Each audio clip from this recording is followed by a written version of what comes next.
Pesantren Gebang Tinatar Ponorogo, cikal bakal seluruh ponpes di Indonesia. Salah satu pesantren yang terkenal sekaligus jadi wisata religi di Ponorogo adalah Pesantren Gebang Tinatar. Pesantren ini dikenal dengan sebutan Pesantren Tegalsari karena berada di Desa Tegalsari, Kecamatan Jetis, Ponorogo. Seorang peneliti Belanda Martin van Bruynesen menyebut pesantren ini merupakan cikal bakal seluruh pesantren yang ada di Indonesia. Bahkan Kiai Haji Abdurrahman Wahid alias Gus Dur pun juga mengucapkan hal senada. Pasalnya sebelum adanya pesantren Tegalsari, belum ditemukan satu bukti pun yang menunjukkan adanya sistem pesantren di Indonesia. Pada tahun 1669 Kiai Ageng Muhammad Besari babat alas di wilayah timur Sungai Jetis. Tahun itu, beliau mendirikan sebuah masjid pertama di Desa Koper, Kecamatan Jetis, Ponorogo. Lambat laun, masjid itu berkembang menjadi pesantren. Pesantren yang diasuh Kiai Ageng Muhammad Besari tersebut memiliki banyak santri. Tahun 1680 resmi didirikan pesantren Gebang Tinatar.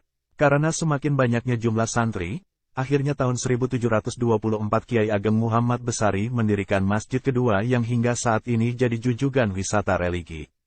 Lalu tahun 1747 Kiai Ageng Muhammad Besari meninggal dunia, kepemimpinan pondok diteruskan ke putra dan cucunya. Hingga pada masa Kiai Hasan Besari tahun 1800 sampai 1862 pesantren Tegalsari mengalami masa keemasannya. Tercatat 3.000-an santri menimba ilmu di pesantren tersebut. Para santri pun ditempatkan di pondokan beratap 2 sirap dan memiliki 1 serambi. Lantainya setinggi 4 kaki dan diberi tangga. Pesantren ini menjadi tempat penggemblengan para pejuang kemerdekaan, baik dari kalangan Islam ataupun nasionalisme pada masa depan. Sepeninggal Kiai Ageng Muhammad Besari tampuk kepemimpinan pesantren ini secara berturut-turut dipegang oleh Kiai Hasan Ilyas tahun 1773 sampai 1800. Kiai Hasan Yahya tahun 1800, Kiai Hasan Besari 1800 sampai 1862 dan Kiai Hasan Anom Besari. Pesantren Gebang Tinatar di Ponorogo menjadi tempat penggemblengan para pejuang kemerdekaan. Yang menimba ilmu dari pesantren yang dikenal dengan nama Pesantren Tegalsari itu baik dari kalangan Islam ataupun nasionalisme pada masa lalu. Pesantren ini pernah menampung Pakubuwono II, Raja Kasunanan Kartasura.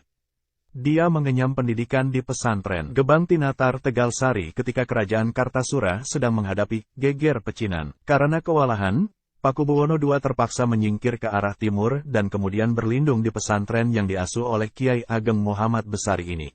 Setelah nyantri di sana beberapa lama, Pakubuwono II akhirnya dapat menduduki tahta kembali pada tahun 1743 Masehi. Lalu ada juga Hos Cokro Aminoto yang pernah nyantri di sini, Haji Umar Said Cokro Aminoto atau yang dikenal dengan Hos Cokro Aminoto adalah santri sekaligus keluarga dari pesantren Gebang Tinatar Tegalsari. Pahlawan nasional yang lahir di Madiun tanggal 16 Agustus tahun 1883 ini adalah Ketua Syarikat Islam, sebuah organisasi pergerakan di Indonesia. Cokro Aminoto berhasil melahirkan beberapa tokoh pergerakan politik di Indonesia. Salah satunya adalah Ir Soekarno yang kemudian menjadi Presiden pertama Indonesia sekaligus pendiri Partai Nasional Indonesia, PNI.